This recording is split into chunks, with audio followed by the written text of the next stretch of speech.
Vayetze, and he went out.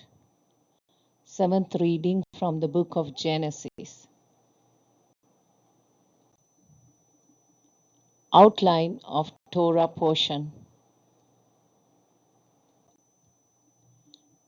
Yaakov's dream.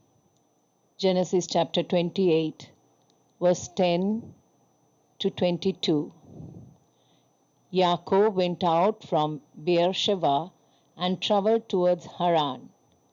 Genesis chapter 28, verse 10. So Yaakov left his father's house and traveled towards Haran. His purpose of going to Haran was to find a bride for himself. But he was also fleeing from Esau, his brother.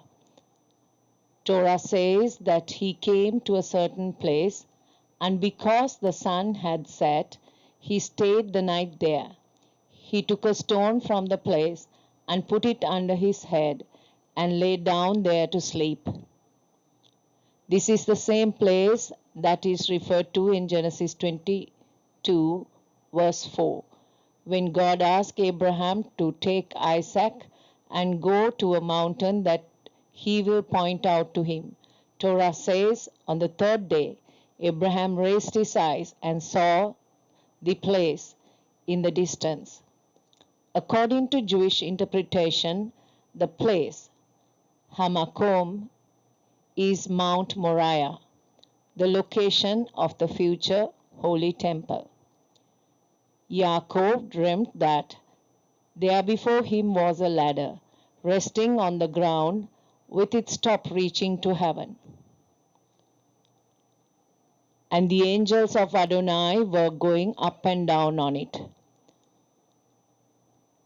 The ladder was resting on the earth and its top connecting to heaven. So it was a place that connected the heaven and the earth.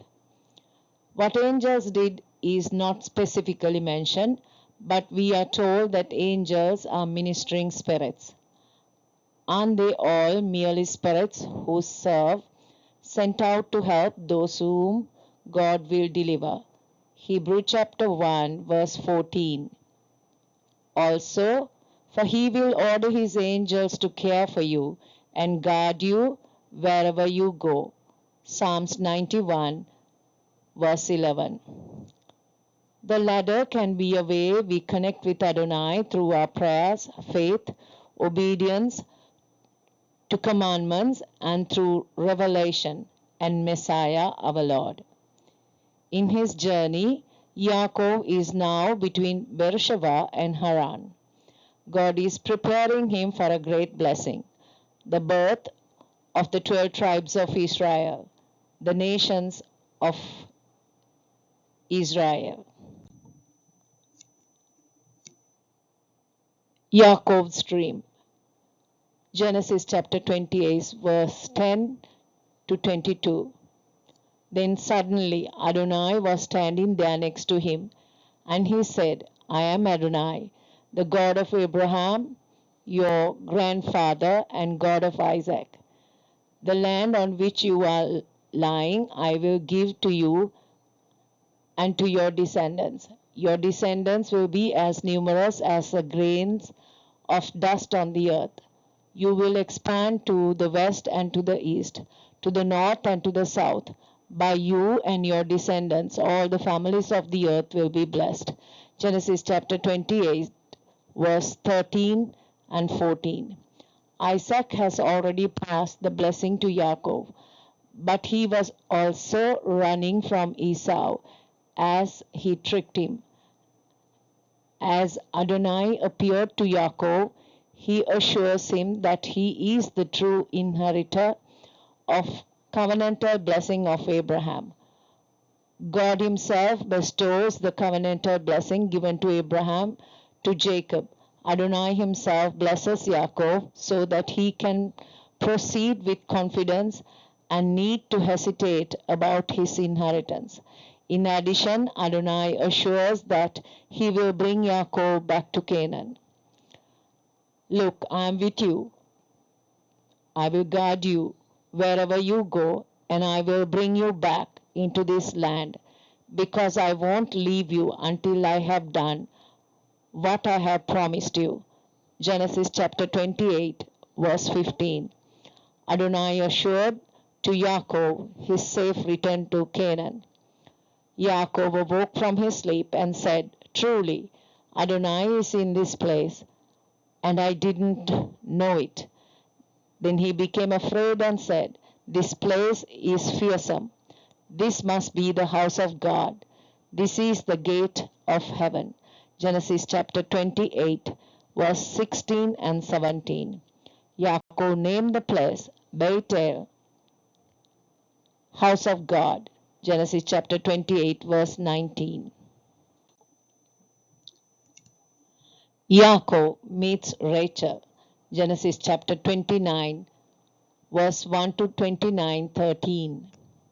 When Yaakov saw Rachel, daughter of Laban, his mother's brother, and the sheep of Laban, his mother's brother, Yaakov went up and rolled the stone away from the opening of the well, and watered the flocks of Laban, his mother's brother. Yaakov kissed Rachel and wept aloud. Genesis chapter 29, verse 10 and 11. Just as how Eliezer, Abraham's servant, met Rebekah at the well when he came to get a bride for Yaakov's father Isaac, Yaakov meets Rachel near the well. Eliezer gave a nose ring and 2 bracelets to Rebekah when he greeted her. Yaakov greeted Rachel with a kiss. There are similarities in both these encounters. Meeting of the relatives who were far away. Both initial meetings take place near the well. Both Rebekah and Rachel received a gift from Abraham's family near the well. Yaakov was almost at the end of his journey. He has arrived at the right destination. He kept the promise Adonai gave to him in his heart. And as if by coincidence, Yaakov meets Rachel, just as how Eliezer, servant of Abraham, met Rebekah. Yaakov, who was exhausted by his journey, wept aloud, realizing that God he remained faithful to him, as he had said.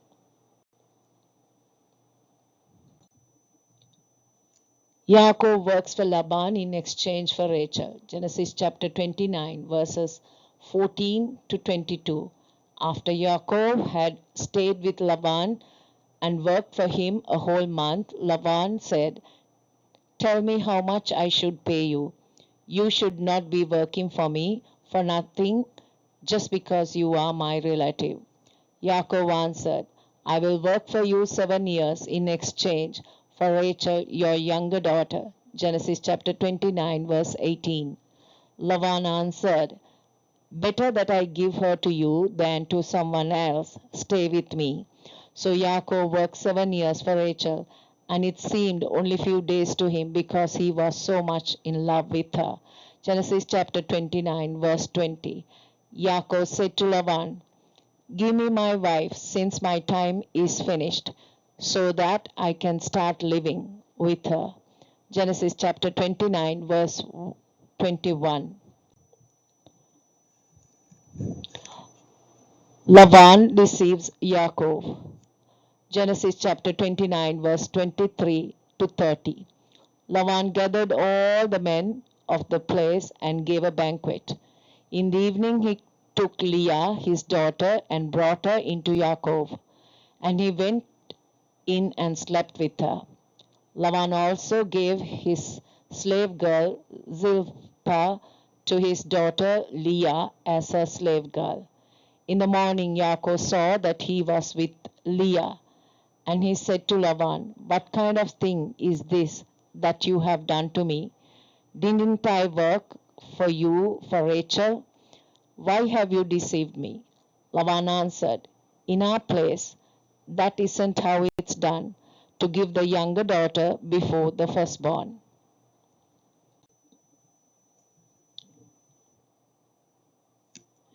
And Leah's eyes were weak. Genesis chapter 9, verses 17. Yaakov wanted to marry Rachel, but on his wedding night, Laban swapped the bride and gave Leah in place of Rachel. Leah got Zilpah as a slave girl. After the marriage week of Leah was over, Laban gave his second daughter, Rachel, to Yaakov. Rachel got Bilhah as a slave girl. Adonai saw that Leah was unloved, so he made her fertile, while Rachel remained childless. Genesis chapter 29, verse 31. Out of the four women, Leah was the first to conceive. During biblical times, they desired to have large families.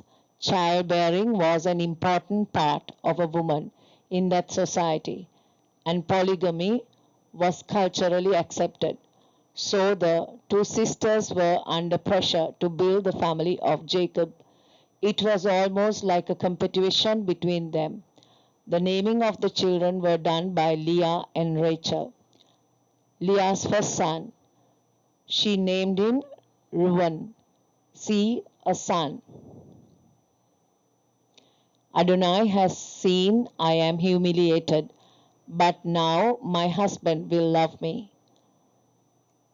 Leah's second son, she named him Shimon, hearing, Adonai has heard that I am unloved, therefore he has given me this son also. Leah's third son, she named him Levi, joining, now this time my husband will be joined to me. Leah's fourth son, she named him Yehudah, praise, this time I will praise Adonai. Then she stopped having children. She gave her slave girl Zilpah to Yaakov as his wife. Zilpah bore a son for Yaakov. Leah named him Gad, good fortune. Good fortune has come.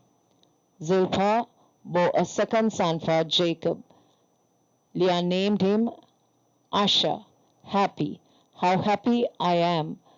Women will say I am happy. Leah conceived again and bore Yaakov a fifth son. Leah named him, she called him Issachar, higher or reward. Leah conceived again and bore a sixth son to Yaakov. Leah named him Zebulun, living together. Leah conceived again and gave birth to a daughter. She named her Dinah, meaning justified or God will judge. When Rachel saw that she was not bearing children for Yaakov, she gave her maid servant Bilhah. She said, here is my maid Bilhah. Go and sleep with her and let her give birth to a child that will be laid on my knees, so that through her I too can build a family. Genesis chapter 30, verse 3. Bilhah conceived and bore a son for Yaakov. Bilhah's first son, Rachel named him Dan. He judged. God has judged in my favor. Indeed, he has heard me and given me a son.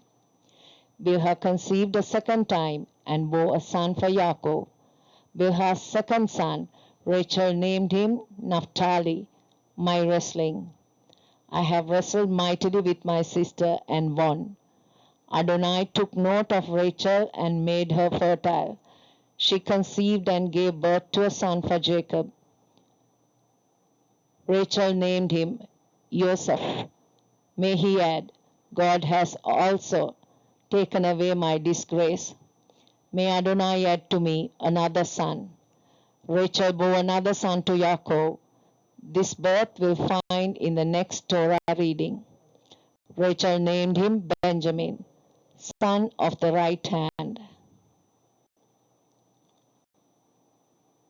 Yaakov prospers. Genesis chapter 30, verse 27 to 43. After Rachel gave birth to Joseph, Yaakov said to Laban to send him on his way so that he can go back to his own country.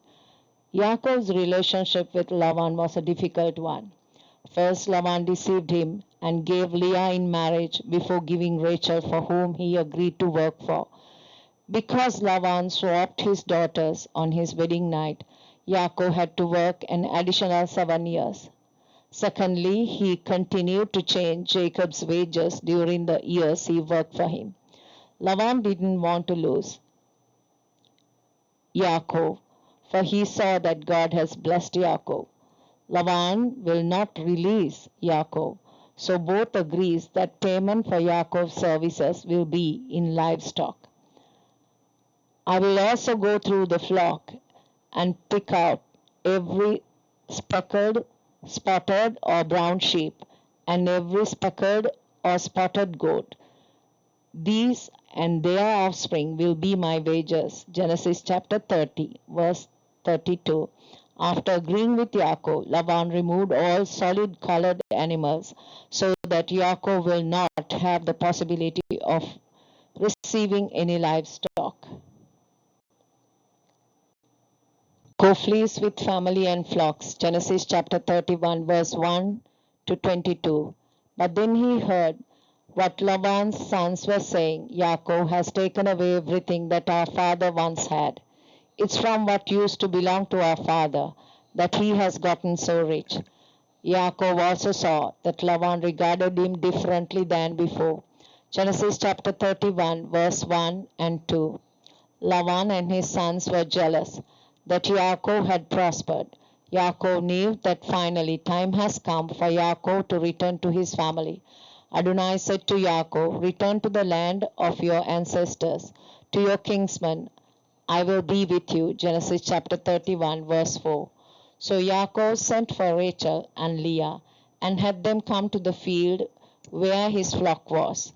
He reasoned out with them and told them how Laban has been indifferent to him. Yaakov told his wives how God increased his livestock and that God instructed him to return to the land of his kinsmen. They said, so whatever God has told you to do, do. After Yaakov received the consent of his 2 wives, he packed up to leave. Then Yaakov got up, put his sons and wives on the camels, and carried off all his livestock, along with all the riches he had accumulated, the livestock in his possession, which he had acquired in Padan Aram, to go to Isaac his father in the land of Canaan. Genesis chapter 31, verse 17 and 18. Yaakov set a fine example by taking into consideration his wife's decision too on this matter. He did not force them, but only after receiving their consent, he packed up to leave.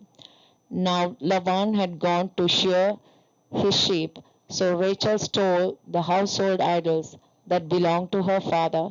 Genesis chapter 31, verse 19. Not because she went back to polytheism.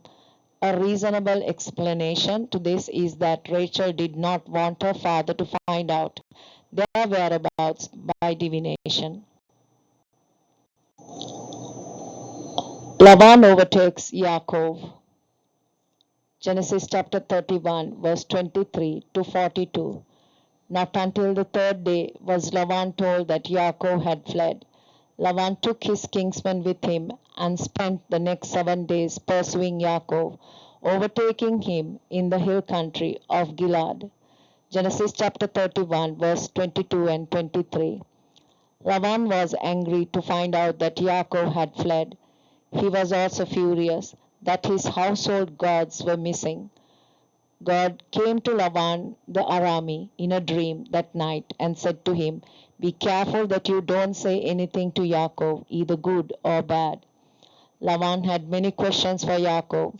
He asked, why did you deceive me and carry off my daughters as if they were captives taken in war? Why did you flee in secret and deceive me and not tell me? Why did you steal my gods? You didn't even let me kiss my sons and daughters goodbye. What a stupid thing to do. He also added, I would have sent you off with joy and singing to the music of tambourines and lyres. Laban looked for his household gods in all tents, finally came to Rachel's tent. Rachel put them on the saddle of the camel and was sitting on them. But Laban did not find them. Yaakov did not know that Rachel had taken the household gods and were with her. Laban searching for them made him very angry, resulting in an argument. Yaakov said, "The one with whom you find your gods shall not live." Genesis chapter 31, verse 32. Laban and Yaakov makes a covenant. Genesis chapter 31, verse 43 to 55. Laban answered Yaakov, "The daughters are mine, the children are mine, the flocks are mine, and everything you see is mine. But what can I do today about these daughters of mine, or the children they have borne? So now come, let's make a covenant, I and you, and let it stand as a testimony between me and you." Genesis chapter 31, verse 44. Yaakov went on his way. Genesis chapter 32, verse 1 to 3. Yaakov went on his way, and the angels of God met him. When Yaakov saw them, he said, "This is God's camp." And he called that place Mahanaim, two camps. Yaakov sent messengers ahead of him to Esau, his brother, towards the land of Seir, the country of Edom.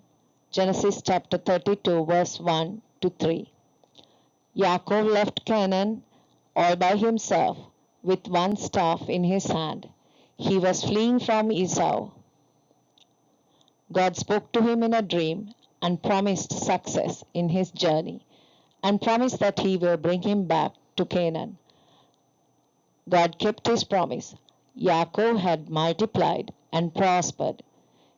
He returned to the land of Canaan with his family, the servants, and the vast amount of flocks and herds.